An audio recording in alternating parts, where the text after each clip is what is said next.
Assalamualaikum warahmatullahi wabarakatuh dan selamat pagi adik-adik siswa dan siswi SMA se-Sulawesi Selatan. Bagaimana kabarnya hari ini? Semoga kita semua senantiasa dalam keadaan sehat. Saya ucapkan terima kasih kepada Bapak dan Ibu guru pendamping yang telah membimbing siswa dalam proses belajar. Dari Studio Dinas Pendidikan Provinsi Sulawesi Selatan dalam program Smart School, generasi smart, berkarakter, cerdas Ki.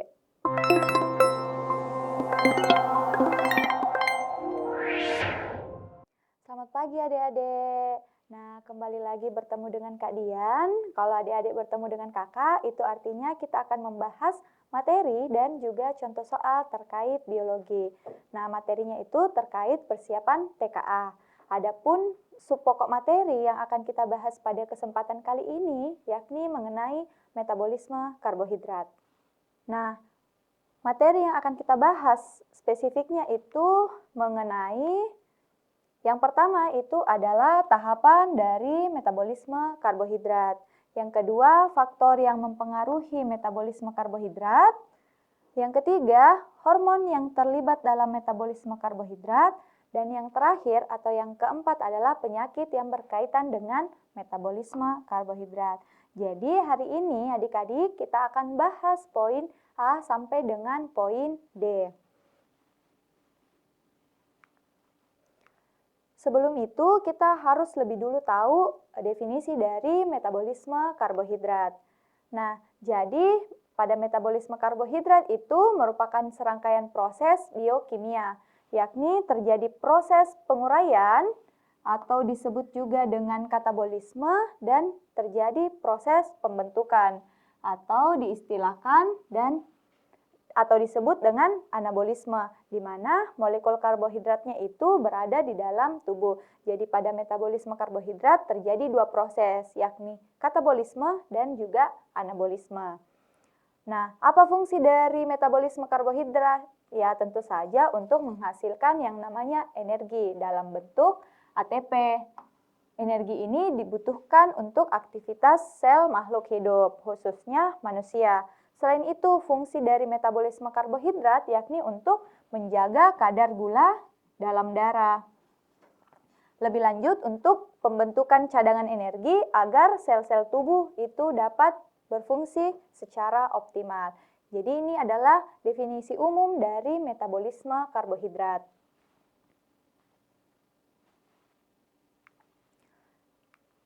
Nah, subpokok pertama yakni tahapan dari metabolisme karbohidrat. Jadi, dalam metabolisme karbohidrat terdapat beberapa tahapan. Tahapan yang pertama di sini ada yang namanya glikolisis. Nah, dalam materi sebelumnya yakni katabolisme, glikolisis ini merupakan kata yang sangat familiar. Jadi, yang dimaksud dengan glikolisis itu merupakan proses pemecahan glukosa, di mana proses ini dalam satu molekul glukosa itu terdiri dari rantai karbonnya itu ada 6 karbon dan akan dipecah melalui proses glikolisis itu menjadi 2 molekul asam pirufat, di mana asam pirufat ini memiliki 3 rantai karbon C. Nah, selanjutnya lokasi dari proses glikolisis. Jadi, glikolisis itu tempatnya ada di sitoplasma sel. Sitoplasma ini merupakan cairan sel. Nah, adapun hasil bersih dari proses glikolisis itu adalah 2 ATP, 2 NADH, dan juga 2 asam pirufat. Nah, kondisi yang menyebabkan glikolisis itu pada pembahasan sebelumnya yakni materi mengenai katabolisme itu pada respirasi aerob, di mana respirasi aerob itu bekerja dengan oksigen, sedangkan respirasi anaerob itu bekerja tanpa oksigen.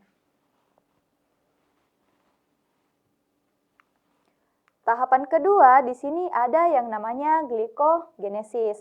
Glikogenesis ini disebut juga dengan pembentukan glikogen, di mana proses ini glikogen dari kelebihan glukosa itu akan disimpan di dalam hati dan juga otot sebagai cadangan energi. Adapun yang dapat memicu proses glikogenesis ini yakni hormon insulin saat kadar gula darah tinggi. Jadi, fungsi dari hormon insulin itu adalah untuk menurunkan kadar gula dalam darah.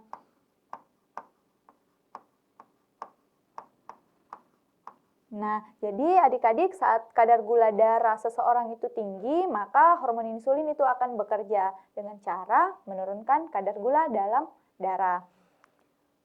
Yang ketiga, ada yang namanya glikogenolisis atau proses penguraian glikogen. Nah, pada proses ini terjadi pemecahan glikogen kembali menjadi glukosa. Jadi, proses 2 dan juga proses 3 itu adalah berkebalikan. Untuk apa? Untuk digunakan sebagai energi saat tubuh kekurangan glukosa. Kapan tubuh kekurangan glukosa? Misal saat berolahraga.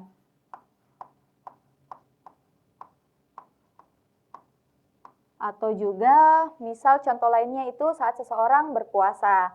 Nah, adapun pemicunya yakni hormon glukagon dan epinefrin, di mana hormon glukagon ini bekerja berkebalikan dengan hormon insulin. Kalau tadi insulin itu menurunkan kadar gula darah, sedangkan glukagon itu adalah untuk meningkatkan atau menaikkan.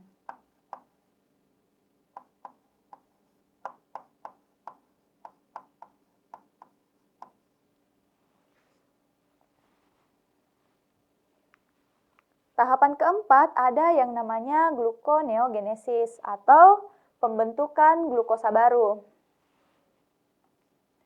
Nah, proses pembentukan glikogen atau glukosa itu dari senyawa non-karbohidrat. Jadi itu diistilahkan gluconeogenesis karena itu berasal dari non-karbohidrat. Apa contohnya? Misal asam amino yang berasal dari protein, ataupun juga dapat gliserol yang berasal dari lemak. Nah, adapun lokasi terjadinya proses ini yakni terdapat pada organ hati dan juga ginjal manusia. Nah, kondisi yang memicu itu saat tubuh puasa ataupun juga kelaparan.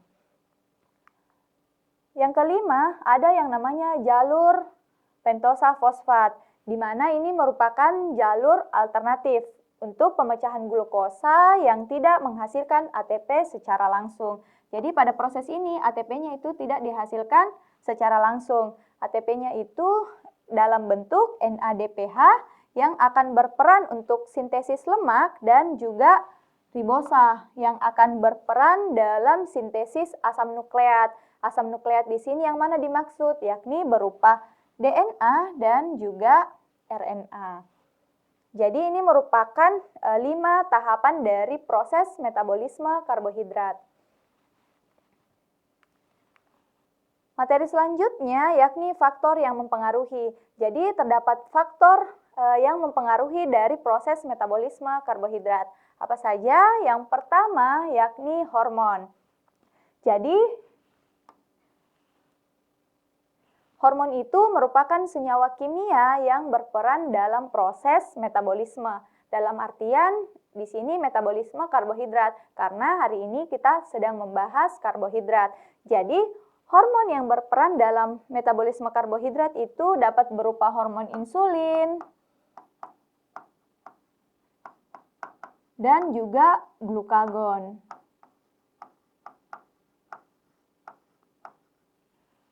Lebih lanjut, faktor yang kedua adalah aktivitas fisik. Aktivitas fisik yang mana yang misal dapat mempengaruhi metabolisme karbohidrat? Misal saat seseorang itu melakukan yang namanya olahraga. Nah, ketika seorang melakukan olahraga, maka jumlah energi yang dibutuhkan itu banyak sehingga glikogennya itu akan dipecah kembali menjadi glukosa yang untuk menghasilkan energi. Lanjut, asupan makanan. Jadi, asupan makanan ini bermanfaat juga atau mempengaruhi metabolisme karbohidrat. Karena asupan makanan itu berfungsi sebagai bahan baku dalam proses metabolisme karbohidrat.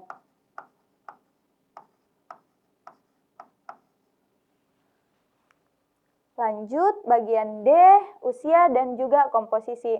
Jadi, usia dan juga komposisi tubuh seseorang itu dapat mempengaruhi metabolisme karbohidrat atau proses yang terjadi dalam tubuhnya. Di mana ketika seseorang itu usianya bertambah, maka metabolisme tubuhnya itu akan melambat.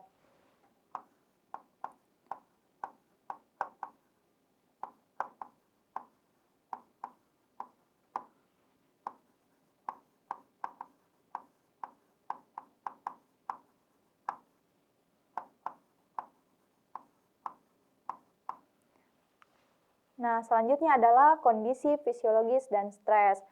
Misal saat seseorang mengalami yang namanya stres dan juga misal saat seseorang melakukan yang namanya puasa, itu juga dapat mempengaruhi metabolisme karbohidrat dalam tubuhnya.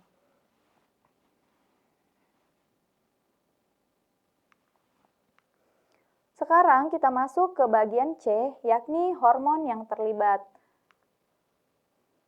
Jadi, hormon metabolisme karbohidrat adalah zat kimia yang diproduksi tubuh untuk mengatur kadar gula darah atau disebut juga dengan glukosa. Di mana hormon-hormon ini berfungsi untuk mengontrol proses pembentukan, penyimpanan, dan juga pemecahan energi yang sebagian besarnya itu disekresikan oleh kelenjar pankreas dan juga adrenal. Jadi, dua kelenjar ini merupakan yang paling berperan dalam proses metabolisme karbohidrat, pankreas dan juga adrenal.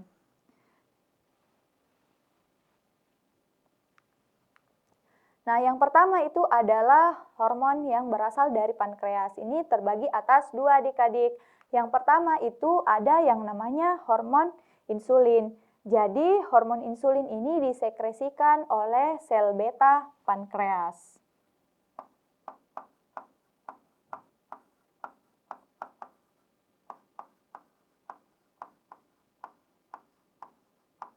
Nah, sudah disinggung sebelumnya kalau manfaat dari hormon insulin ini adalah untuk menurunkan kadar gula dalam darah seseorang.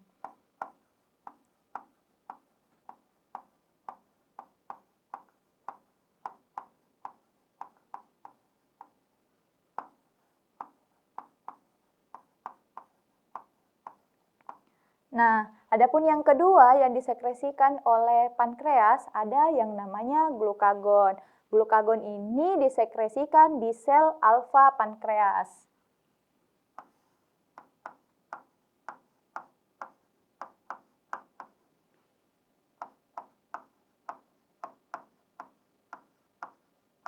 Di mana kerja dari hormon glukagon ini berkebalikan dengan insulin. Kalau tadi hormon insulin itu berfungsi untuk menurunkan kadar gula dalam darah, sedangkan pada glukagon itu berfungsi untuk menaikkan kadar gula darah.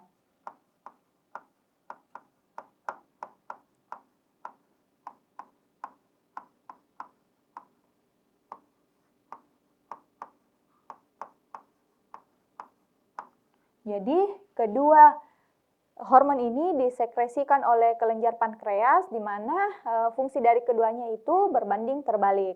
Letak atau posisi disekresikannya juga berbeda. Selanjutnya, di sini ada hormon kelenjar adrenal dan juga lainnya. Ini disekresikan oleh kelenjar adrenal. Apa saja contohnya? Yang pertama itu ada glukokortikoid atau yang lebih sering kita dengar dengan kortisol atau hormon kortisol. Apa fungsi dari hormon ini? Hormon ini berfungsi dalam mengubah karbohidrat non-karbohidrat menjadi glukosa. Jadi dalam proses gluconeogenesis. Jadi senyawa non-karbohidrat itu akan diubah menjadi glukosa. Lanjut ada growth hormone atau disingkat dengan hormon GH. Apa fungsi dari hormon ini? Berfungsi dalam sensitivitas sel terhadap insulin.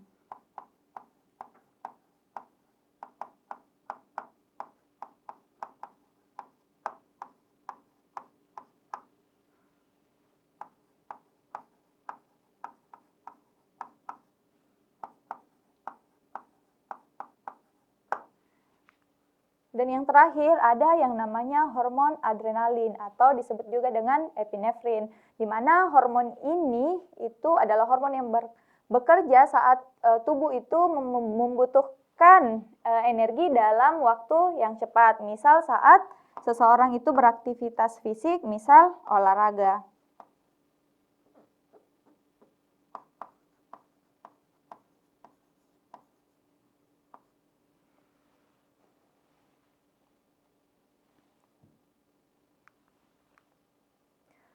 Sekarang kita masuk ke bagian D, yakni penyakit dari metabolisme karbohidrat. Apa saja? Nah, sebelum itu kita akan membahas definisi dari penyakit yang berkaitan dengan metabolisme karbohidrat.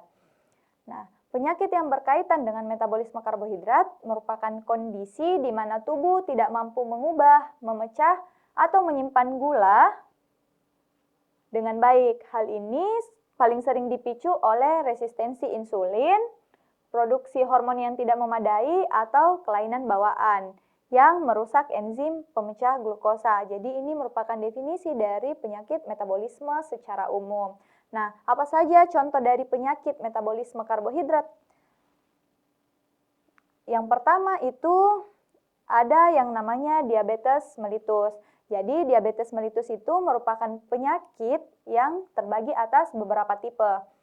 Tipe pertama di sini penyakit autoimun di mana sistem kekebalan tubuh menyerang sel pankreas sehingga tubuh berhenti memproduksi insulin. Nah, sebelumnya telah dibahas kalau insulin itu disekresikan di pankreas. Di mana kalau pada diabetes tipe 1 ketika menyerang autoimun dan menyerang sel pankreas, maka produksi insulin itu akan terhambat. Tipe kedua, di sini kondisi di mana tubuh tidak merespon insulin secara efektif atau sudah mengalami yang namanya resistensi yang menyebabkan penumpukan dalam kadar gula darah. Tipe selanjutnya yakni diabetes gestasional. Jadi diabetes tipe ini terjadi secara sementara, misal saat kehamilan, yang dapat mempengaruhi cara sel-sel menggunakan glukosa. Jadi pada tipe ini dipengaruhi oleh kehamilan, contohnya.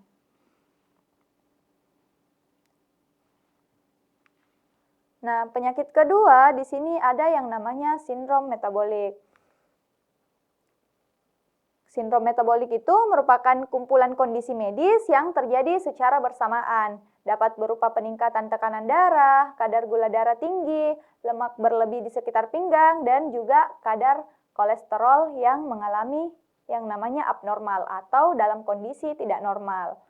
Yang ketiga yang ada namanya galaktosemia. Ini merupakan kelainan bawaan yang sangat langka, di mana tubuh tidak mampu memecah gula jenis galaktosa. Jadi, gula jenis galaktosa ini merupakan gula yang biasanya itu ditemukan pada susu, sehingga menyebabkan penumpukan racun di dalam tubuh. Yang keempat ada yang namanya sindrom McArdle atau glikogenosis tipe 5. Penyakit keturunan langka di mana tubuh tidak memiliki enzim yang diperlukan untuk mengubah glikogen menjadi glukosa, yang biasanya berakibat pada nyeri otot parah dan kram saat melakukan aktivitas fisik. Kenapa? Karena glikogennya itu tidak dapat diubah menjadi glukosa. Jadi prosesnya itu terhambat.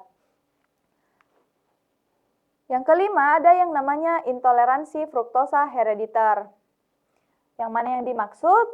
Yakni kondisi genetik di mana tubuh kekurangan enzim yang diperlukan untuk memproses fruktosa. Jadi yang dimaksud dengan fruktosa itu merupakan gula di dalam buah. Kalau tadi galaktosa itu gula yang ada pada susu, sedangkan fruktosa itu gula yang ada pada buah. Akibatnya menyebabkan hipoglikemia, mual, hingga kerusakan hati dan juga ginjal jika dikonsumsi, karena tidak dapat diproses baik oleh tubuh. Nah, itu saja pemaparan materi mengenai metabolisme karbohidrat hari ini. Sekarang kita akan masuk ke contoh soal. Kita masuk ke contoh soal pertama. Setelah mengonsumsi makanan tinggi karbohidrat, kadar glukosa darah seseorang meningkat sehingga pankreas melepaskan insulin. Hormon ini merangsang penyimpanan glukosa sebagai glikogen di hati dan otot melalui proses glikogenesis. Berdasarkan ilustrasi tersebut, perhatikan pernyataan berikut. Jadi di sini terdapat 1 sampai 5 pernyataan. Coba kakak bergeser ya, kita akan bahas satu persatu dari pernyataan yang ada pada layar. Pernyataan pertama, glikogenesis merupakan proses pembentukan glikogen dari glukosa. Jadi, glikogennya itu berasal dari glukosa. Ini sudah tepat ya, diistilahkan dengan glikogenesis. Pernyataan kedua, pembentukan glikogen diawali dengan fosforilasi glukosa menjadi glukosa 6-fosfat. Di mana yang dimaksud dengan fosforilasi itu merupakan penambahan gugus fosfat.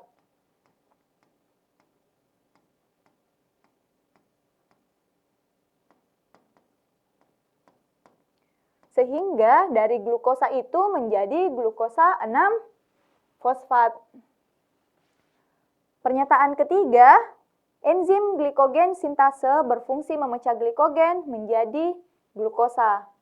Ini tadi tepat ya. Enzim glikogen sintase itu tidak berfungsi memecah glikogen menjadi glukosa. Dia hanya berfungsi menambahkan glukosa pada glikogen. Jadi ini kurang tepat. Lanjut ke pernyataan keempat. UDP glukosa merupakan bentuk glukosa yang telah diaktifkan sebelum ditambah ke rantai glikogen. Ini tepat ya, karena UDP glukosa ini yang akan kemudian membentuk yang namanya rantai glikogen. Sekarang kita masuk ke pernyataan kelima atau pernyataan terakhir. Glikogenesis dirangsang oleh hormon insulin ketika kadar glukosa darah meningkat. Ini juga tepat. Jadi hormon insulin itu seperti yang dijelaskan sebelumnya, ia itu berfungsi dalam menurunkan kadar gula dalam darah. Jadi dia akan bekerja ketika kadar gula darah dalam tubuh itu meningkat. Kita melihat soalnya, pernyataan yang benar adalah berarti di sini 1, 2, 4, dan 5 itu tepat atau pernyataannya itu benar, sedangkan yang salah itu adalah pernyataan 3. Nah, kita lihat opsi jawabannya yang memuat opsi nomor 3. A, ada ya opsi 3-nya. B, tidak ada. C, ada. Semua benar itu juga memuat opsi pernyataan 3. Jadi, jawaban yang paling tepat untuk menjawab soal nomor 1 yakni opsi B. 1, 2, 4, dan juga 5.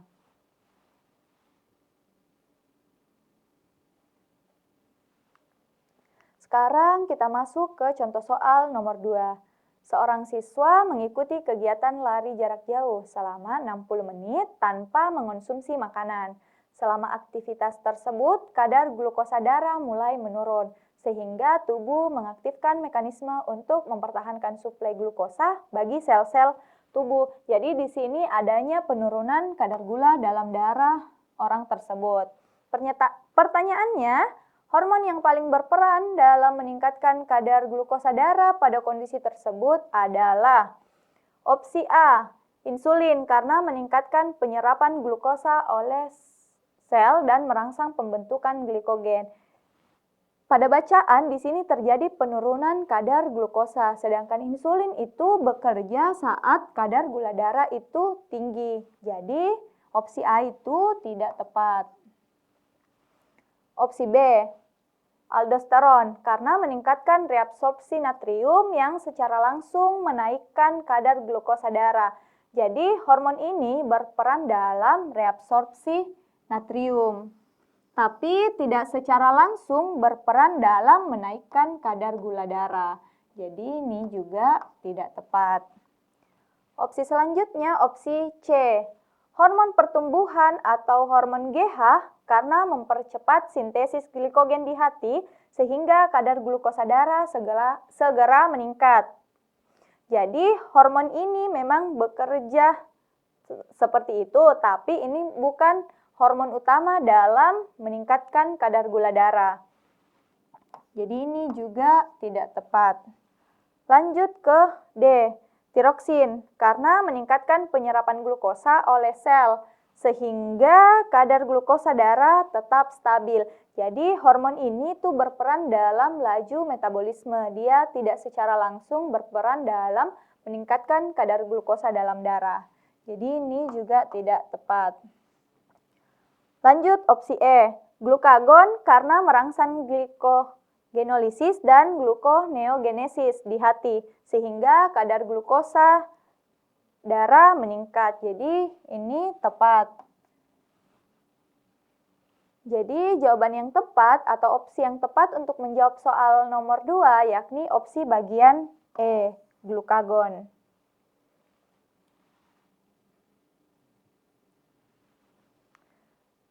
Selanjutnya kita masuk ke contoh soal terakhir pada pembahasan hari ini.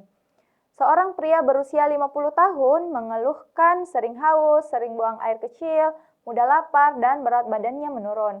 Hasil pemeriksaan menunjukkan kadar glukosa darah puasanya atau GDP-nya itu sebesar 180.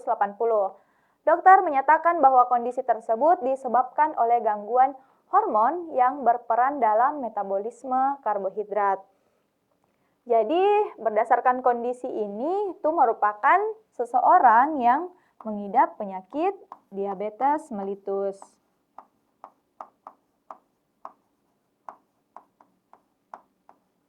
Nah, apa saja ciri khusus dari penyakit tersebut? Ya, dapat dilihat pada layar. Di sini sering haus, sering buang air kecil, mudah lapar, dan juga berat badannya menurun.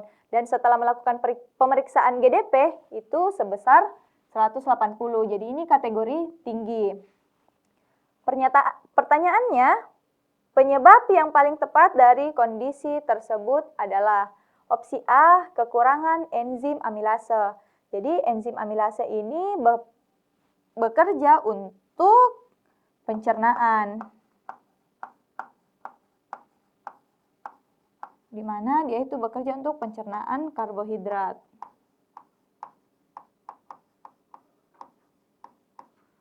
Selanjutnya opsi B, kekurangan glukagon. Kekurangan glukagon itu tidak dapat menyebabkan diabetes mellitus karena ketika tubuh kekurangan glukagon, maka kadar gula darah itu akan rendah.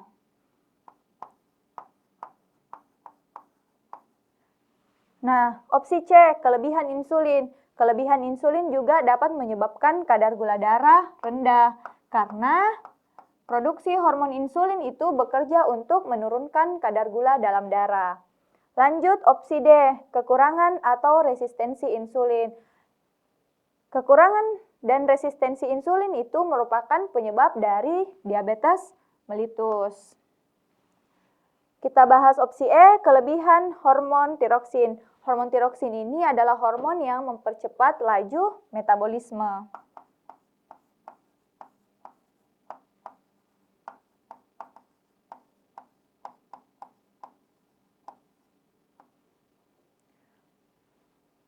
Nah, dapat dilihat pada layar, adapun jawaban yang tepat untuk menjawab pertanyaan atau soal nomor 3 yakni opsi D, kekurangan atau resistensi insulin.